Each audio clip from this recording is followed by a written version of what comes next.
গল্পতরু চ্যানেলে আপনাদের সাথে আছি আমি রাজ। পড়ছিলাম হুমায়ুন আহমেদের উপন্যাস পেন্সিল আঁকা পড়ি। পড়ছি এর ৬ষ্ঠ পর্ব। ঢাকা সেন্ট্রাল জেল থেকে চিঠি এসেছে। রফিক লিখেছে সে হাসপাতালে ভর্তি হয়েছে, তার শরীর খারাপ, মা যেন একবার তাকে দেখতে যায়। শাহেদাকে সেই চিঠি দেখানো হয়েছে, তিনি কিছু বলেননি। ঝুমুর বলল, তুমি কি দেখতে যাবে? শাহেদা তীক্ষ্ণ চোখে তাকিয়েছেন, সেই প্রশ্নেরও জবাব দেননি। ঝুমুর বলল, তুমি যদি দেখতে যাও আপাকে বলতে হবে, দেখা করতে চাইলেই তো দেখা হয় না, ঘুষ টুস খাওয়াতে হয়। আগে থেকে না জানালে আপা ব্যবস্থা করবে কিভাবে? শাহেদা তারপরেও জবাব দিলেন না। ঝুমুর বলল, তুমি কি আপার সঙ্গে কথা বলবে? আপা ঘরেই আছে, আজ সে কোথাও যাবে না। তুই স্কুলে যা, তোকে এত কথা বলতে হবে না। আমি আজ স্কুলে যাব না, আপার সঙ্গে সারাদিন গল্প করব। কর যা ইচ্ছা। মিতু দরজা ভিজিয়ে শুয়ে আছে। ছোট বোনের সঙ্গে গল্প করার ব্যাপারে তার তেমন আগ্রহ দেখা যাচ্ছে না। ঝুমুর কয়েকবার কাছে গেল, বিছানার পাশে বসল। মিতু তাকিয়ে দেখল, কিছু বলল না। আপা, মাথা বিলি দিয়ে দেব? মিতু নাসূচক মাথা নাড়ল। শুয়ে আছো কেন? শরীর খারাপ লাগছে? শরীর খারাপ লাগছে না, শরীর ভালোই, আরাম করছি। বিকেল পর্যন্ত শুয়ে থাকব। তারপর? বিকেলে বেরুব। ঝুমুর আপার চোখের উপর থেকে চোখ সরিয়ে নিয়ে বলল, রাতে শুটিং আছে? সারা রাত শুটিং চলবে? মিতু হ্যাঁ সূচক মাথা নেড়ে দেয়ালের দিকে মুখ করে পাশ ফিরল। দেয়ালের দিকে তাকিয়ে বলল, ঝুমুর, তুই কি আমার একটা কাজ করে দিবি? অবশ্যই দেব। একটা চিরুনি কিনে আনবি, সুন্দর একটা চিরুনি। চিরুনি দিয়ে কি করবে? চিরুনি দিয়ে মানুষ কি করে? তোমার তো চিরুনি আছে, এই জন্যই জিজ্ঞেস করছি। মবিন ভাইকে দেব, ওই দিন দেখলাম ওর চিরুনি নেই। আমিও তাই আন্দাজ করছিলাম। জানলার পর্দা টেনে দে তো। ঝুমুর উঠে পড়ল। জানলার পর্দা টেনে দিতে বলার অর্থ আমি এখন ঘুমোব। আপা তাকে খুব ভদ্রভাবে বলছে, তুই উঠে চলে যা। আপা, তুমি কি চা খাবে? চা বানিয়ে আনব? না। ঝুমুর ইতস্তত করে বলল, তোমাকে আমি একটা কথা বলতে চাচ্ছিলাম। আপা, জরুরি কথা। বল। আমি এই বছর পরীক্ষা দেব না, সামনের বছর দেব।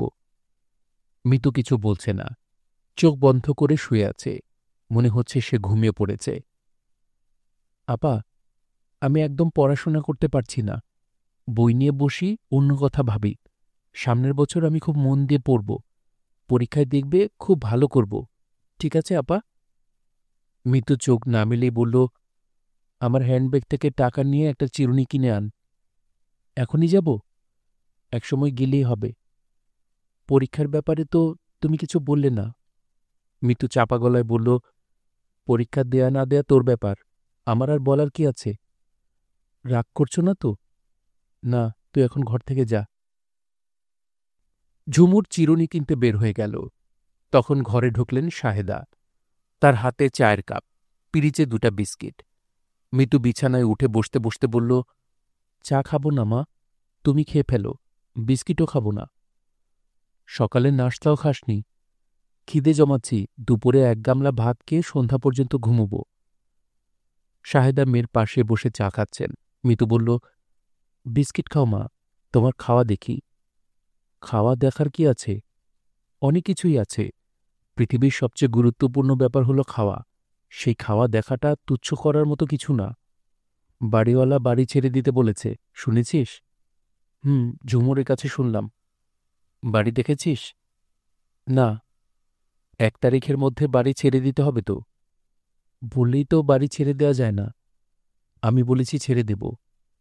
বলেছ, ভালো করেছ, আমি বুঝিয়ে বলবো। আমি এখানে থাকতে চাই না। লোকজন আজে বাজে কথা তোর নামে ছড়াচ্ছে। যেখানে যাবে সেখানেও তো ছড়াবে। শাহেদা চুপ করে গেলেন। চায়ে বিস্কিট ভিজিয়ে তিনি বিস্কিট খাচ্ছেন। মিতু তাকিয়ে তাকিয়ে দেখছে। আজ রান্না কি মা? নলা মাছ নিয়ে এসেছিল, রাতে খাবি। দুপুরে ডাল ভাত। দুপুরেই রাধো মা, আরাম করে খাই। রাতে আমি থাকব না, রাতে শুটিং আছে। আজ শুক্রবার। শুক্রবারে তো শুটিং থাকে না। আজ আছে। ওই দিন না বললে ছবির কাজ শেষ হয়ে গেছে? প্যাচওয়ার্ক বাকি আছে। কিছু অংশ নষ্ট হয়ে গিয়েছিল, সেগুলো আবার করা হবে। রাতে ফিরবি না? না। শাহেদা মুখ শক্ত করে বসে আছেন। তার কপালে বিন্দু বিন্দু ঘাম জমছে। চায়ের কাপে তিনি এখন আর চুমুক দিচ্ছেন না। বিড়বিড় করে কি যেন বললেন। মিতু শঙ্কিত গলায় বলল, কিছু বলছো মা? শাহেদা ক্ষীণস্বরে বললেন, তোর বাবাকে কাল রাতে স্বপ্নে দেখেছি। মুখটা খুব মলিন। তিনি বললেন, তুমি এত কষ্ট করছো কেন? কষ্ট করার দরকার কি? এই ঠিনটা রাখো। এখানে ইঁদুর মারার বিষ আছে। তুমি নিজে খাও, মেয়ে দুটাকে খাওয়াও। দেখবে সব সমস্যার সমাধান হয়ে গেছে। এই বলে তিনি একটা টিনের কোট আমার হাতে দিলেন। রাত দিন এইসব ভাবো, এই জন্যই স্বপ্নে দেখেছ। তোর বাবা কথাটা কিন্তু ভুল বলেনি। মিতু হাসছে। শাহেদা বললেন, হাসছিস কেন? এমনি হাসছি। তুমি ঝাল ঝাল করে নলা মাছ রাঁধো তো মা। ইঁদুর মারা বিষ আবার মিশিয়ে দিও না। আমার এখন মরার কোনো রকম ইচ্ছা নেই। শাহেদা নড়লেন না, বসেই রইলেন। মিতু বলল, এক কাজ করলে কেমন হয় মা? আজ আমি রান্না করি, রান্না করে তোমাকে খাওয়াই। তুমি চুপচাপ শুয়ে বিশ্রাম করো। আরেকটা কথা শোনো, সংসারের সমস্যা নিয়ে তুমি মোটেও ভাববে না। আমি কি করব তোমাকে বলি। ঝুমুরকে বিয়ে দিয়ে দেব। ওর আর পড়াশোনা হবে না। ওর পড়াশোনায় মন নেই। মোটামুটি ধরনের একটা ছেলে দেখে ওর বিয়ে দিয়ে দিতে হবে। ওর চেহারা ভালো, ছেলে পাওয়া কোনো সমস্যা হবে না। তোমাকে আমি বলিনি, এর মধ্যেই একটা সম্বন্ধ এসেছে। ছেলেটা ব্যাংকে চাকরি করে, ছোট চাকরি, তবে সংসারের দায়িত্ব নেই। দুজন মিলে ওরা সুখেই থাকবে। মবিন ভাই এর মধ্যে একটা চাকরি পেয়ে যাবে। তখন আমি বিয়ে করব। তুমি থাকবে আমার সংসারে। মাঝে মাঝে ঝুমুরকে গিয়ে দেখে আসবে। এখন তুমি আসো তো আমার সঙ্গে। রান্নার সময় যদি ভুলটুল করি তুমি ধরিয়ে দেবে। আরেকটা কথা মা, এরপর যদি কোনোদিন স্বপ্নে বাবাকে দেখো তোমার কাছে ইঁদুর মারা বিষ গুছিয়ে দিতে চাচ্ছে, তাহলে তুমি তাকে কিন্তু কঠিন ধমক দিবে। মিতু বিছানা থেকে নামল, তার মাকে হাত ধরে তুলল। মিতুর মুখ হাসি হাসি। শাহেদা বললেন, ঝুমুরকে বিয়ে করতে চাচ্ছে যে, তার নাম কি? আমানুল্লাহ, অগ্রণী ব্যাংকে কাজ করে। কিরকম কাজ?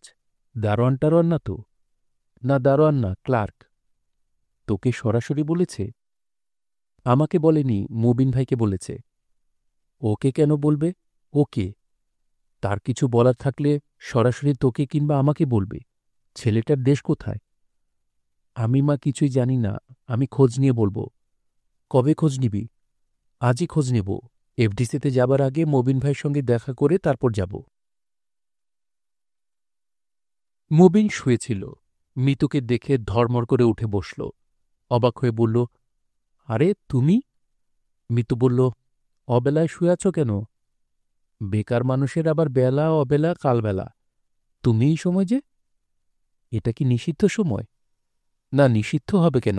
এসো, ভেতরে এসো। আমার চিরুনি এনেছ? হুম। সিগারেট? না, সিগারেট আনা হয়নি। কতক্ষণ থাকবে? রাত 8টা পর্যন্ত থাকতে পারি, কিন্তু তোমার তো সময় হবে না। সময় হবে না তোমাকে কে বলল? সন্ধ্যাবেলায় তোমার টিউশনি আছে না? ছিল, এখন নেই। সন্ধ্যাটায় আমি এখন স্বাধীন। গতকাল সন্ধ্যায় কি করেছি জানো? একটা সিনেমা দেখে ফেললাম, জানি দুশমন। আশায় আশায় গিয়েছিলাম হয়তো তোমাকে দেখব। জানি দুশমন ছবিতে তুমি কাজ করনি, তাই না? না। টেপি কি করেছে? সুন্দর মতো একটা এক্সট্রা মেয়ে দেখলাম, নায়িকার সঙ্গে নদীতে পানি আনতে গেল। টেপিও ওই ছবিতে কাজ করেছে কিনা বলতে পারছি না। দেখা হলে জিজ্ঞেস করো তো। ওর সঙ্গে এখন দেখা হয় না? কম হয়। ছবির ওই মেয়েটাকে দেখে মনে হলো এ নিশ্চয়ই টেপি। মেয়েটার মাথা ভর্তি চুল, জোড়া ভুরু। জোড়া ভুরু? তাহলে টেপি না। টেপির জোড়া ভুরু না। মবিন আগ্রহের সঙ্গে বলল, টেপির কথা আমার প্রায় মনে হয়। ওকে আমার দেখার খুব ইচ্ছা। একদিন তোমার সঙ্গে এফডিসিতে যাব, মেয়েটাকে দেখে আসব। আচ্ছা। ও আছে কেমন? ভালোই আছে। দারুণ এক বড় লোকের সঙ্গে তার ভাব হয়েছে। সেদিন এফডিসি থেকে গাড়ি পাঠিয়ে তাকে নিয়ে গেল। বলো কি, সত্যি? হ্যাঁ, সত্যি। টেপি নিশ্চয়ই খুব খুশি। না, খুশি না। ও দেখলাম খুব ভয়ে ভয়ে গাড়িতে উঠল, মুখটা কান্না কান্না। কেন বলো তো? বড়লোকেরা গাড়ি পাঠিয়ে তো আর গল্প করার জন্য নিয়ে যায় না। প্রেম করার জন্য নিয়ে যায় না, অন্য কারণে নিয়ে যায়। সবাই সেটা জানে। কাজেই সবার চোখের উপর দিয়ে বিরাট এক গাড়িতে করে যাওয়া খুব লজ্জার ব্যাপার না? অস্বস্তিকর ব্যাপার তো বটেই। দারুণ বড়লোকদের জন্যে দারুণ বড়লোক মেয়ে পাওয়া সমস্যা না। তারা পথে ঘাটের মেয়েদের গাড়ি পাঠিয়ে নিয়ে যাবে কেন? মিতু হাই তুলতে তুলতে বলল, পথের মেয়েদের সঙ্গে যত সহজ হওয়া যায়, অন্যদের সঙ্গে তো তত সহজ হওয়া যায় না। পথের মেয়ের আলাদা আনন্দ, আলাদা থ্রিল। যাই হোক, টেপিকে নিয়ে আর কথা বলতে ইচ্ছা করছে না। অন্য কিছু নিয়ে কথা বলো। কি কথা শুনতে চাও? যা ইচ্ছা বলো। তার আগে কাছে আসো তো, আমি তোমার চুল আঁচড়ে দিই। নাকি আমি চুল আঁচড়ে দিলে লজ্জা লাগবে? না, লজ্জা লাগবে না। মবিন এগিয়ে এলো, খুব কাছে এলো না, মাথা এগিয়ে দিল, যেন গায়ের সঙ্গে গা লেগে গেলে মস্ত বড় অন্যায় হয়ে যাবে। মিতু চুল আঁচড়াতে আঁচড়াতে বলল, তুমি কি ঝুমুরের জন্য একটা ছেলে জোগাড় করে দেবে? আমি ওর বিয়ে দিয়ে দেব। বাচ্চা মেয়ে বিয়ে দেবে কেন? ওর এখনই বিয়ে হওয়া ভালো। বিয়ে হলে মা মানসিক শান্তি পাবেন। মা ওকে নিয়ে খুব দুশ্চিন্তা করেন। মাকে আমি অবশ্যই বলেছি আমানুল্লাহ নামের এক ছেলে ঝুমুরকে বিয়ে করতে চায়। এতেই মা খুশি। আমানুল্লাহ কে? মিতু হাসতে হাসতে বলল, আমানুল্লাহ কেউ না, আমার বানানো এক নাম। মাকে খুশি করার জন্য গল্পটা তৈরি করা। তিনি খুশি হয়েছেন? হ্যাঁ, খুশি হয়েছেন। অভিনয় তো আমি ভালো পারি। যাই বলি, এত সুন্দর করে বলি, সবাই বিশ্বাস করে। আমার বেলাতেও তাই করো? না, কখনো না। মাঝে মাঝে করি। যখন করি তখন খুব খারাপ লাগে। মবিন হাসছে, মিতুও হাসছে। মিতু বলল, চুল আঁচড়ানোটা ভালো হয়নি। এসো আবার আছড়ে দিই। এরকম শক্ত হয়ে থাকবে না। আমার শরীরে কুষ্ঠ হয়নি যে ছোঁয়া লাগলে তোমার ক্ষতি হবে। মবিন হড়বড়িয়ে বলল, কি যে তুমি বলো! ঠিকই বলি। তুমি আমার সঙ্গে সবসময় এমন ভাব করো যেন আমি তোমার ছাত্রী। তুমি আমাকে পড়াচ্ছ এবং আমার মা একটু দূরে বসে পড়ানো কেমন হচ্ছে লক্ষ্য করছেন। মবিন হাসল। মিতু কঠিন গলায় বলল, আমি সামান্য এক্সট্রা মেয়ে হতে পারি, কিন্তু আমার হাত দুটা সুন্দর। সুন্দর না? দেখো, কি সুন্দর লম্বা লম্বা আঙুল। সে তো সবসময় দেখছি। হাত দিয়ে ছুঁয়ে দেখো। হাত দিয়ে ছুঁয়ে দেখলে তোমার মান যাবে। মুবিন বিস্মিত হয়ে বলল, আজ তোমার কি হয়েছে বলো তো? কিছু হয়নি। হবার মধ্যে যা হয়েছে তা হলো তোমার দেওয়া শাড়িটা পরেছি। বেগুনি রং আমার অসহ্য লাগে, কিন্তু শাড়িটা পরার পর নিজেকে এত সুন্দর লাগছে কেন কে জানে। আয়নায় নিজেকে দেখে চমকে উঠেছি। তোমার কাছে কি আমাকে সুন্দর লাগছে না? লাগছে। সত্যি লাগছে, না আমাকে খুশি করার জন্য বলছো? সত্যি লাগছে। তাহলে তোমার আজ ভয়ঙ্কর বিপদ। তার মানে? আমি আজ কোথাও যাব না, সারা রাত গল্প করব। যদি ঘুম পায় তোমার এই খাটে তোমার পাশে শুয়ে থাকব। তোমার কি একটাই বালিশ? মবিন তাকিয়ে আছে, তার চোখে পলক পড়ছে না। মিতু বলল, এভাবে তাকিয়ে থাকবে না। আমি মন ঠিক করে এসেছি। তোমার মাথাটা খারাপ হয়ে গেছে? মিতু দীর্ঘ নিঃশ্বাস ফেলে বলল, তাই বোধ হয়। কটা বাজে দেখো তো? 7টা। তুমি ওঠো, স্যান্ডেল পরে নাও।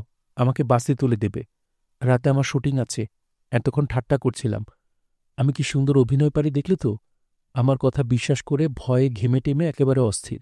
এত ভয় পাচ্ছিলে কেন? এত ভয় পাচ্ছিলে কেন? না মানে, লোক জানাজানি হলে তোমার অসম্মান। আজ রাতে তোমার শুটিং। কিছু প্যাচওয়ার্ক দরকার পড়ে গেল। নর্মাল টাইমে শিডিউল পাচ্ছিল না। আজই শেষ।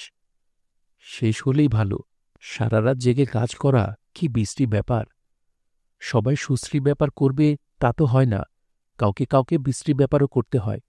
আমরা কিন্তু রিকশা নেব না, হেঁটে হেঁটে বাস স্টেশন পর্যন্ত যাব। আমার হাঁটতে ইচ্ছা করছে। অনেকখানি রাস্তা তো। অনেকখানি রাস্তাই তোমার সঙ্গে হেঁটে পার হব। তুমি আমার হাত ধরে থাকবে। অন্ধকার রাস্তা, কেউ দেখবে না। মবিন বলল, চলো তোমাকে এফডিসি পর্যন্ত দিয়ে আসি। কোনো দরকার নেই, আমি একাই যাব। আমি সঙ্গে গেলেই অসুবিধা আছে? আছে।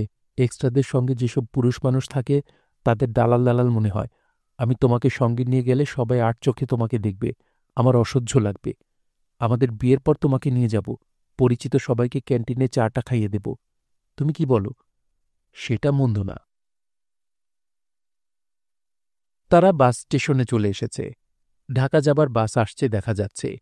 মিতু বিষণ্ণ ভঙ্গিতে বলল, এতটা রাস্তা আমরা পাশাপাশি হেঁটে এলাম।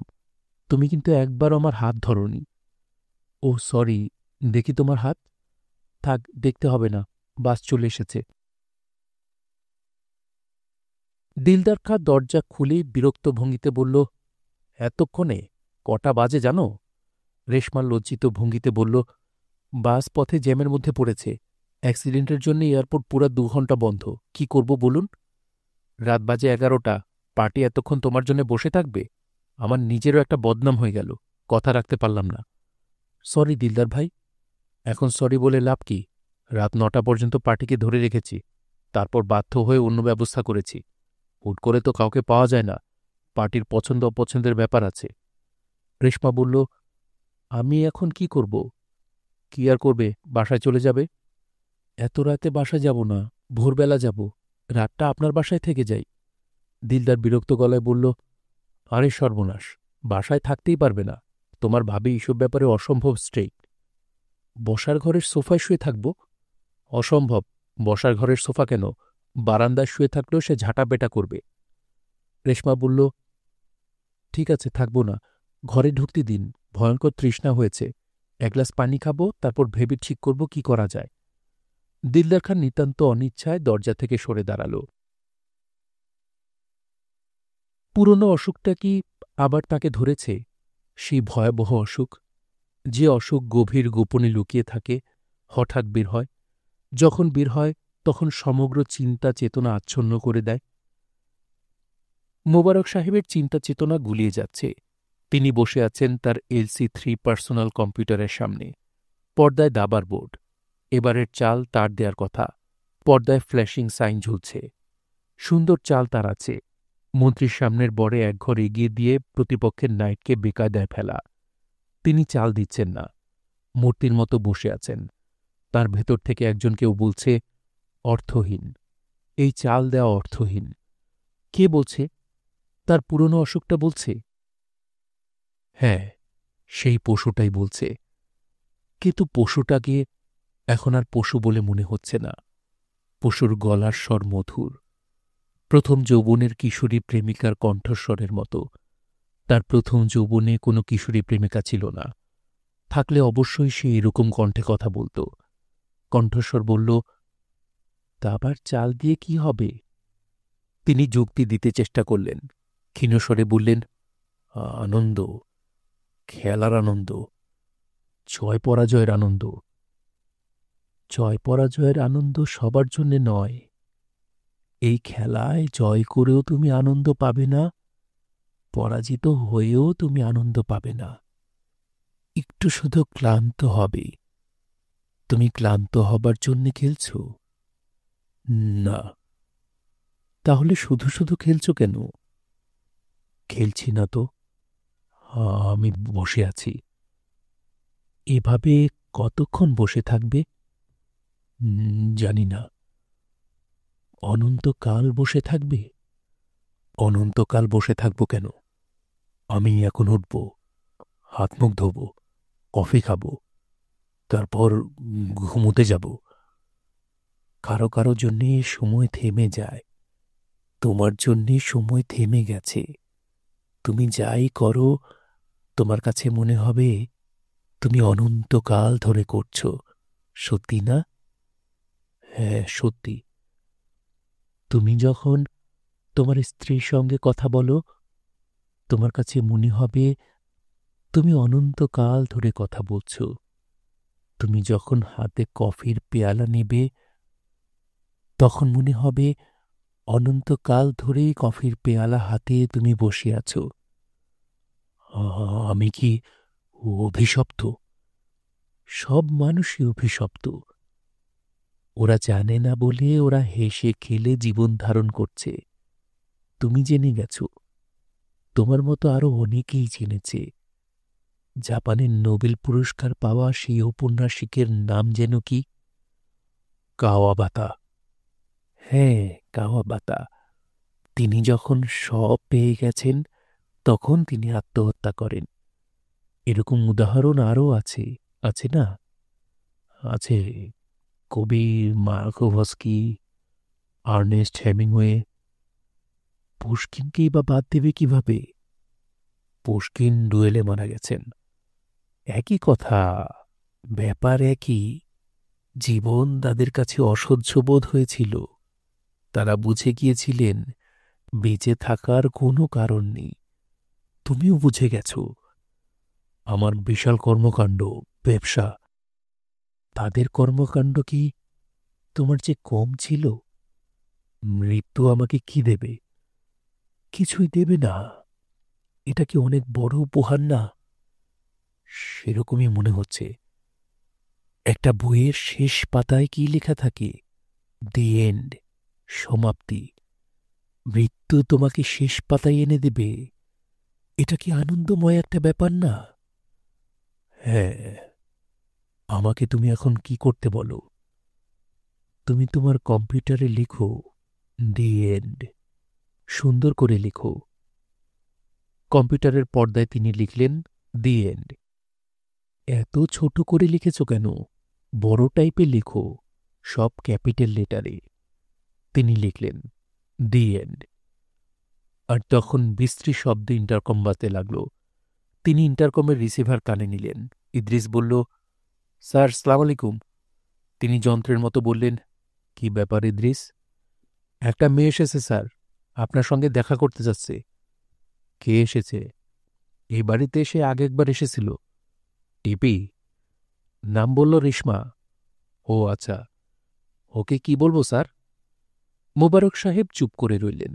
তার ভেতরে সেই পশু কিছু বলে কিনা শুনতে চেষ্টা করলেন। কেউ কিছু বলছে না। তিনি আগ্রহের সঙ্গে বললেন, ইদ্রিস, রেশমাকে উপরে নিয়ে এসো। জি আচ্ছা স্যার। রেশমা কাঠের সিঁড়ি বেয়ে ভয়ে ভয়ে উঠছে। সিঁড়ির মাথায় মোবারক সাহেব দাঁড়িয়ে আছেন। মোবারক সাহেবের মুখ হাসি হাসি। তিনি দূর থেকে বললেন, কি ব্যাপার বলো তো? রেশমা থমকে দাঁড়িয়ে গেল। তাকে একটু যেন বিভ্রান্ত মনে হচ্ছে। সে বলল, আমি আমার চুলের ফিতাটা ফেলে গিয়েছিলাম, নিতে এসেছি।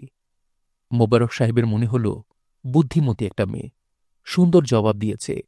তার সঙ্গে কিছুক্ষণ থাকলে মনের ভেতরের পশুটাকে অনেকক্ষণের জন্য আটকে রাখা যাবে। তুমি কি ফিতা নিয়ে চলে যাবে? আপনি থাকতে বললে থাকব।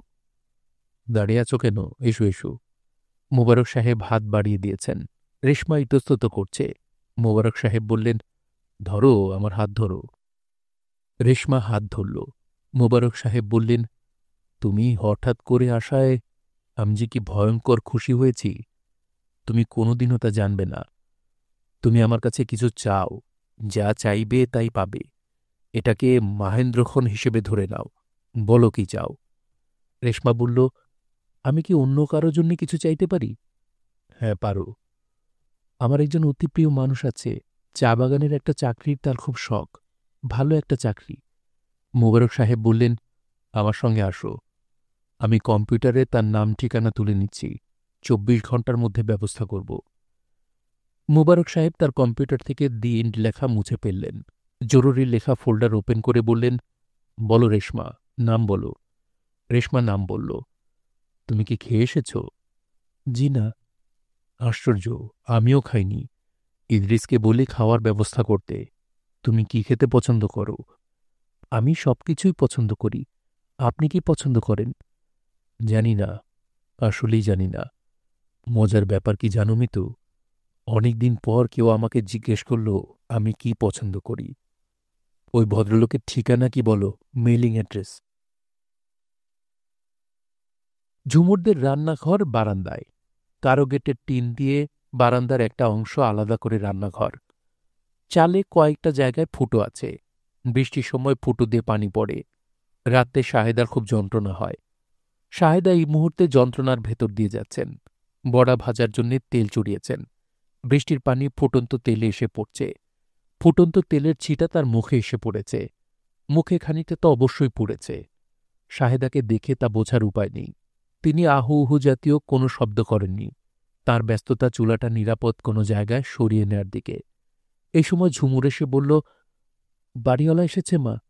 শাহেদা বললেন, কাল সকালে এসে বাড়ি ভাড়া নিয়ে যেতে বল। বাড়ি ভাড়া নিতে আসিনি মা, বাড়ি ছেড়ে দেওয়ার কথা। আমরা বাড়ি ছাড়িনি, এই নিয়ে খুব চেঁচামেচি করছে। শাহেদা নির্বিকার গলায় বললেন, করতে থাকুক। তিনি কেরোসিনের চুলা দেয়ালের দিকে সরিয়ে দিলেন। সেখানে পানি আরো বেশি পড়ছে। ঝুমুর বলল, মা, তুমি আসো, উনি বিশ্রী বিশ্রী সব কথা বলছেন। বাড়ির সামনের লোক জমে গেছে। সাহেদা চুলা থেকে কড়াই নামালেন, মাথার উপর আঁচল তুলে দিলেন। ঝুমুর মার সঙ্গে গেল না। তার হাত পা কাঁপছে। তার মনে হচ্ছে ভয়ঙ্কর একটা কাণ্ড হতে যাচ্ছে। এমন সময় হচ্ছে যখন আপা বাড়িতে নেই। আপা থাকলে যত ভয়ঙ্কর কাণ্ডই হোক সামাল দিতে পারত। এখন কে সামলাবে? এক ফাঁকে সে গিয়ে কি মবিন ভাইকে নিয়ে আসবে? মাঝে মাঝে একজন পুরুষ মানুষের উপস্থিতির এমন প্রয়োজন পড়ে। সাহেদা বারান্দার খোলা দরজার পাশে দাঁড়ালেন। বাড়ির উঠানে এবং রাস্তায় এতগুলো মানুষ দাঁড়িয়ে থাকবে তিনি কল্পনা করেননি। হইচই শুনে এরা জড়ো হয়েছে তাও মনে হচ্ছে না। বৃষ্টি মাথায় করে এতগুলো মানুষ জড়ো হবে না। নিজামুদ্দিন সাহেব মনে হচ্ছে এদের সঙ্গে করে এনেছেন। ফুটন্ত তেল সাহেদার থুতনির কাছে পড়েছে। জায়গাটা কালো হয়ে ফুলে উঠেছে। কিছুক্ষণের মধ্যেই পানি জমে ফোসকা উঠে যাবে। তীব্র যন্ত্রণা হচ্ছে। সাহেদা বললেন, কি হয়েছে? নিজামুদ্দিনের গলা শীতল, কণ্ঠস্বরে কোনো রাগ নেই। তার প্রতিটি শব্দ, প্রতিটি বাক্য পরিষ্কার। তিনি কথা বললেন উঁচু গলায়, যাতে জড়ো হওয়া প্রতিটি মানুষ তার কথা শুনতে পায়। কি হয়েছে আমাকে জিজ্ঞেস করেন কেন? কি হয়েছে সেটা তো আপনি বলবেন। ৩১ তারিখ বাড়ি ছাড়ার কথা, আজ ৭ তারিখ। বাড়ি ছাড়ার কোনো লক্ষণ নাই। বাড়ি ভাড়া দেওয়ার সারা শব্দ নাই। ভাড়া আমার দরকার নাই, বাড়ি ছাড়েন। সাহেদা শান্ত গলায় বললেন, ছাড়ব তো বটেই, বাড়ি খুঁজছি, পাওয়া গেলেই ছেড়ে দেব। আমি খোঁজাখুঁজির কথা শুনতে চাই না। বাড়ি ছাড়বেন, আজ রাত্রেই ছাড়বেন। আজ রাত্রেই ছাড়তে হবে? অবশ্যই। ভদ্রপাড়ায় বাস করে ২ মেয়ে নিয়ে ব্যবসা করবেন, সেটা আর হতে দেওয়া যায় না। আপনি কি বলছেন? গলা বড় করবেন না। আমি বড় গলার ধার ধারি না। ভদ্রলোকের পাড়ায় বাস করে ব্যবসা করবেন আর আমরা চুপ করে থাকব? ঢাকা শহরে খারাপ পাড়ার তো অভাব নাই। সেখানে গিয়ে ওঠেন, ব্যবসাও ভালো হবে। উঠতি বয়সের ২ মেয়ে। সাহেদা ভাঙা গলায় বললেন, চুপ করুন, আমি আপনার পায়ে ধরছি, চুপ করুন। আজ রাত্রেই আমি আপনার বাড়ি ছেড়ে দেব। আসুক, মেয়েটা আসুক। নিজামুদ্দিন হৃষ্ট গলায় বললেন, মেয়ে ট্রিপ দিতে গেছে, এত সহজে কি আসবে? তারা আসতে রাত ২টা-৩টা বাজবে। ভিড়ের ভেতর থেকে একজন বলল, চুপ করেন না ভাই, অনেক তো বললেন। সাহেদা দরজা ধরে দাঁড়িয়েছেন। তার শরীর কাঁপছে। মনে হচ্ছে মাথা ঘুরে পড়ে যাবেন। বুকের ভেতর প্রচণ্ড ব্যথা হচ্ছে। মনে হচ্ছে চিৎকার করে উঠলে ব্যথা কমবে। নিজামুদ্দিন খড়খড়ে গলায় বললেন, আমি যা বলেছি সত্য কথা বলেছি। যদি মিথ্যা বলি আমার উপর যেন আল্লাহর গজব পড়ে। তারপরেও বলতেছি, রাতটা থাকেন, পরের দিনটাও থাকেন। ব্যাস, পরশুদিন সকালে যেন দেখি বাড়ি পরিষ্কার। ভাড়া বাকি পড়েছে, দেয়া লাগবে না। মেঘাটা পয়সার আমার দরকার নেই। নিজামুদ্দিন নেমে যাচ্ছেন, যুদ্ধজয়ীর ভঙ্গিতে নামছেন। বৃষ্টির বেগও বাড়ছে। বাড়ির সামনে জড়ো হওয়া লোকজন চলে যাচ্ছে। সাহেদা দরজা ধরে দাঁড়িয়ে আছেন। বুকের যন্ত্রণাটা খুব বেড়ে গেছে। নিঃশ্বাস নিতে কষ্ট হচ্ছে। ঝুমুর এসে ডাকল, মা, মা। সাহেদা তাকালেন না। বড় বড় করে নিঃশ্বাস নিতে লাগলেন। মা, তুমি বিছানায় এসে শোও। ঝুমুর মার হাত ধরল। সাহেদার ইচ্ছা করল প্রচণ্ড ধাক্কা দিয়ে মেয়ের হাত সরিয়ে দেন, কিন্তু তিনি কোনো জোর পাচ্ছেন না। তার শরীর পাখির পালকের মতো হালকা লাগছে। ঝুমুর হাত ধরে তাকে বিছানায় এনে শুইয়ে দিল। কাঁদো কাঁদো গলায় বলল, মা, তুমি এরকম করছো কেন? সাহেদা বিড়বিড় করে কি যেন বলছেন। তার হাত পা ঘামছে, খুব তৃষ্ণা বোধ হচ্ছে। মেয়েকে পানি এনে দেবার কথা বলতে পারছেন না। জিভ ভারী হয়ে গেছে। প্রচণ্ড ঘুমও পাচ্ছে। এই ঘুমই কি শেষ ঘুম? মেয়েগুলোকে কয়েকটা কথা বলে যেতে চাচ্ছিলেন। বলা বোধহয় সম্ভব হবে না। চোখে আলো লাগছে। তিনি চোখ বন্ধ করে ফেললেন। আবার যখন চোখ মেললেন, তখন করুণ একটা মুখ তার মুখের উপর ঝুঁকে আছে। সেই মুখ গভীর মমতায় জানতে চাইল, কেমন আছো মা? চিনতে পারছ আমাকে? আমি মিতু। সাহেদা ক্ষীণস্বরে বললেন, পানি খাব। মিতু পানির গ্লাস নিয়ে এলো, চামচ নিয়ে এলো। সে চামচে করে মাকে পানি খাওয়াতে যাচ্ছে, কিন্তু তার হাত এত কাঁপছে যে চামচ থেকে ছলকে পানি পড়ে যাচ্ছে। মিতু কাঁদছে, নিচের ঠোঁট কামড়ে ধরে কাঁদছে। এত বেশি কাঁদছে যে তার শরীর কেঁপে কেঁপে উঠছে। সাহেদা বললেন, কাঁদিস না মা। তিনি মাথা ঘুরিয়ে ঝুমুরকে খুঁজলেন। মিতু বলল, ঝুমুরকে পাঠিয়েছি মবিন ভাইকে আনতে। কয়টা বাজে? রাত বেশি হয়নি মা, 8টা। শাহেদা মেয়ের দিকে তাকিয়ে আবারও বললেন, কাঁদিস না। মুবিনের ঘরের সামনে ঝুমুর দাঁড়িয়ে আছে। ঘর বন্ধ, তালা ঝুলছে। নিচতলার দর্জির দোকান খোলা। সেখান থেকে সেলাই মেশিনের খটখটি শব্দ আসছে। ভয়ে ঝুমুর অস্থির হয়ে গেছে। সে কি করবে বুঝতে পারছে না। বৃষ্টি পড়ছে। সে দাঁড়িয়ে আছে দেয়াল ঘেঁষে। মাথার উপর ছাদের মতো একটু আছে বলে বৃষ্টিতে ভিজছে না। তাতে কি, কতক্ষণ সে এইভাবে দাঁড়িয়ে থাকবে? সে যে সিঁড়ি বেয়ে উপরে উঠেছে তা দর্জির দোকানের লোকটি দেখেছে। মেশিন বন্ধ করে খানিকক্ষণ তাকিয়েছিল। ঝুমুরের মনে হচ্ছে সেই লোকটি উপরে উঠে আসবে, একা আসবে না, দু একজন বন্ধু-বান্ধব সঙ্গে নিয়ে আসবে। ঝুমুর এখন কি করবে? বাসায় ফিরে যাবে? বাসায় ফিরে যাবার পথেও তো ঝুমুরকে তারা ধরে ফেলতে পারে। এমন অন্ধকার রাস্তা, তারা যদি রিকশা থামায়, রিকশা থামিয়ে ঝোপঝাড়ের দিকে নিয়ে যায়, চিৎকার করে উঠলে লাভ হবে না।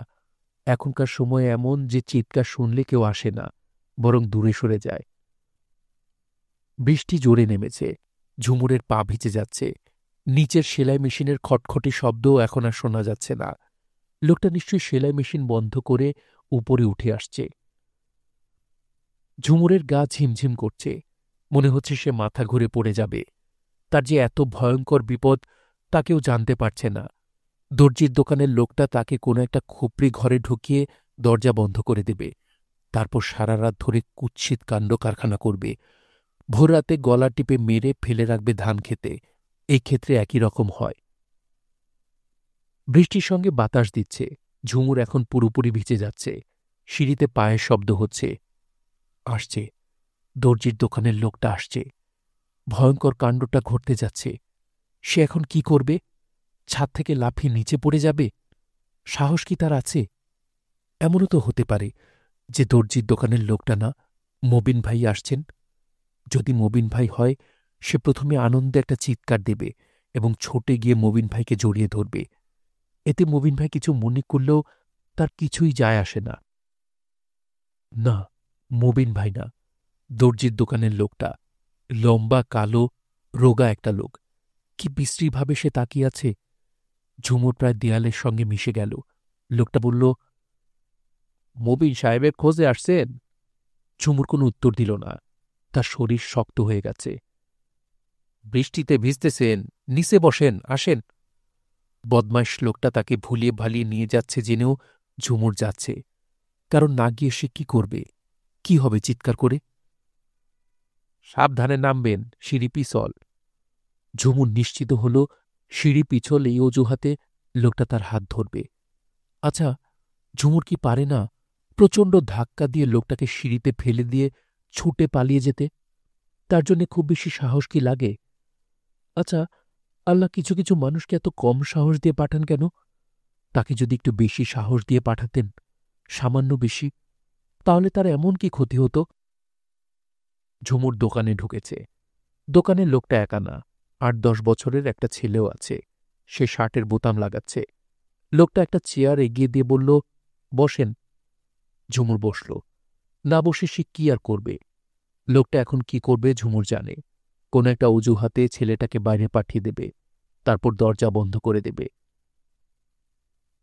মবিন সাহেব বাসাতেই থাকে, আজ যেন কোথায় গেছে, এসে পড়বে। ঝুমুরকে উদ্দেশ্য করে কথাগুলো বলা, পরিস্থিতি শুরুতে একটু স্বাভাবিক করা। চা খাবেন? ঝুমুর হ্যাঁ না কিছু বলল না। লোকটা পকেট থেকে 5 টাকার একটা নোট বের করল। ইসমাইল, দৌড় দে। ঝুমুর যা ভেবেছে তাই। ছেলেটাকে সরিয়ে দিচ্ছে। তার ইচ্ছা করল চিৎকার করে বলে, খবরদার, তুই যাবি না, তুই বসে থাক। ছেলেটা ছোট একটা কেতলি হাতে উল্কার মতো বের হয়ে গেল। মনে হয় চা আনার কাজ তার খুব পছন্দ। মাথাটা মুছে ফেলেন। লোকটা একটা তোয়ালে ঝুমুরের দিকে বাড়িয়ে ধরেছে। ঝুমুর বলল, মাথা মুছতে হবে না। লোকটা তোয়ালে রেখে দিয়ে সহজ গলায় বলল, ভয় পাবেন না, ভয় পাওয়ার কিছু নাই। মবিন সাহেব আসতে দেরি করলে আমি আপনাকে বাসায় দিয়ে আসব। ঝুমুর যা ভেবেছে তা হচ্ছে না। ছেলেটা চলে যাবার পরও লোকটা দরজা বন্ধ করছে না, বরং ছেলেটার ফেলে যাওয়া শার্টের বোতাম লাগাচ্ছে। শার্টের বোতাম লাগানোর কাজগুলো সাধারণত মেয়েরা করে। ছেলেদের এই কাজ করতে দেখলে একটু অস্বস্তি লাগে। এই দোকানটা কি আপনার? না, আমি একজন কর্মচারী। আপনার বাসা কোথায়? বাসা টাসা নাই। রাতে থাকেন কোথায়? দোকানেই থাকি। খাওয়া দাওয়া? হোটেলে খাই। ঝুমুর খুব অবাক হচ্ছে, কারণ সে লোকটার সঙ্গে কথা বলছে, আগ্রহ করে কথা বলছে। অবশ্য কথা না বলেই বা কি করবে? দুজন মানুষ তো চুপচাপ বসে থাকতে পারে না। তাছাড়া মানুষটাকে তার এখন খুব ভদ্র, খুব বিনয়ী মনে হচ্ছে। ছোট কাজ যারা করে তারাও ভদ্র হতে পারে, বিনয়ী হতে পারে। ছেলেটা চা নিয়ে এসেছে। ৩টা কাপ বের করল, ছোট ছোট কাপ।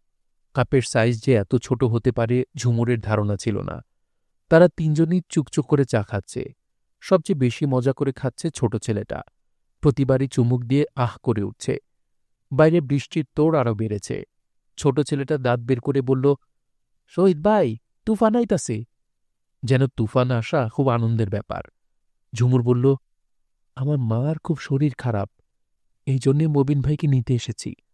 কি হয়েছে? অজ্ঞান হয়ে গেছে। জ্ঞান ফেরে নাই?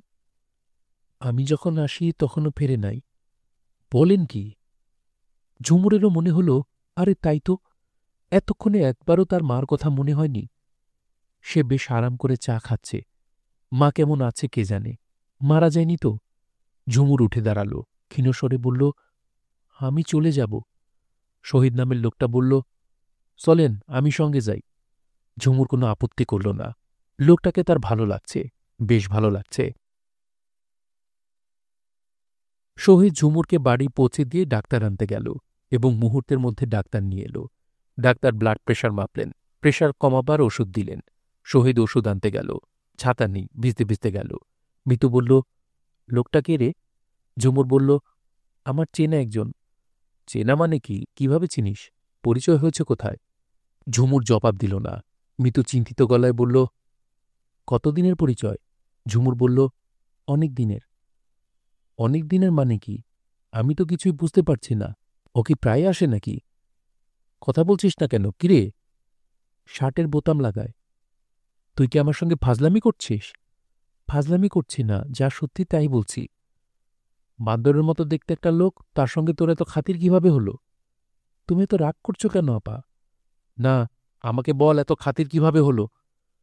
তোমার হইচই শুনে মা জেগে যাবে আপা। মিতু বিস্ময় নিয়ে বোনের দিকে তাকিয়ে আছে। ঝুমুর বলল, আপা, উনি ওষুধ নিয়ে আসার পর উনাকে রাতে খেয়ে যেতে বলি। বেচারা হোটেলে খায়। হোটেলের কুৎসিত খাবার খেয়ে খেয়ে শরীরের কি হাল করেছে দেখেছ? তুই খুবই আশ্চর্য একটা মেয়ে রে ঝুমুর। রাত দুপুরে মবিন ভাই যদি এরকম ছোটাছুটি করত, তুমি কি তাকে না খাইয়ে বিদায় দিতে? মবিন ভাই আর সে এক হল? এক ভাবলেই এক। মিতু তীব্র দৃষ্টিতে তাকিয়ে আছে। ঝুমুর সেই তীব্র দৃষ্টি সম্পূর্ণ উপেক্ষা করে বলল, চাটা চাল বসিয়ে দেব আপা? যা ইচ্ছা কর। বেগুন আছে, বেগুন ভেজে ফেলি? যা ভাজতে ইচ্ছে করে সব ভেজে ফেল। মিতু অবাক হয়ে দেখল ঝুমুর সত্যি সত্যি রান্নাঘরের দিকে যাচ্ছে। মেয়েটা কি পাগল হয়ে গেল? শহীদ খাবারের কথা শুনে আকাশ থেকে পড়ল। ঝুমুর বলল, না না করলে হবে না, আপনাকে খেয়ে যেতে হবে। গামছাটা দিয়ে ভালোমতো মাথা মুছে ফেলুন। আমি খাবো না, অন্য কোনো দিন এসে। আপনাকে খেয়ে যেতে হবে, না খেয়ে আপনি যেতে পারবেন না। শহীদ অস্বস্তিতে মরে যাচ্ছে। মেয়েটার কাণ্ড কারখানা সে কিছুই বুঝতে পারছে না। মেয়েটা কি পাগল টাইপের? ঝুমুর বলল, খাবার কিছু নেই, বেগুন ভাজা, ডাল আর আলু ভর্তা। আপনার কষ্ট হবে। মিতু বলল, উনি খেতে চাচ্ছেন না, তুই এত জোর করছিস কেন? এত রাতে উনি হোটেলে কিছু পাবেন না, না খেয়ে থাকবেন নাকি? শহীদ শরমে মরে গিয়ে মিতুর দিকে তাকাল। মিতু বলল, আপনি খেয়ে যান। ঝুমুর, চট করে খাবার দিয়ে দে। শুনছিলেন হুমায়ূন আহমেদের উপন্যাস পেন্সিল লেখা পড়ি। পড়ছিলাম এর ৬ষ্ঠ পর্ব। উপন্যাসটি আপনাদের কাছে কেমন লাগছে তা অবশ্যই কমেন্ট করে আমাদেরকে জানাতে পারেন। ভালো লাগলে একটি লাইক করবেন, চাইলে শেয়ার করে অন্যকে শোনার সুযোগ করে দিতে পারেন। সবাই ভালো থাকবেন, সুস্থ থাকবেন এবং গল্পতরুর সঙ্গেই থাকবেন। ধন্যবাদ।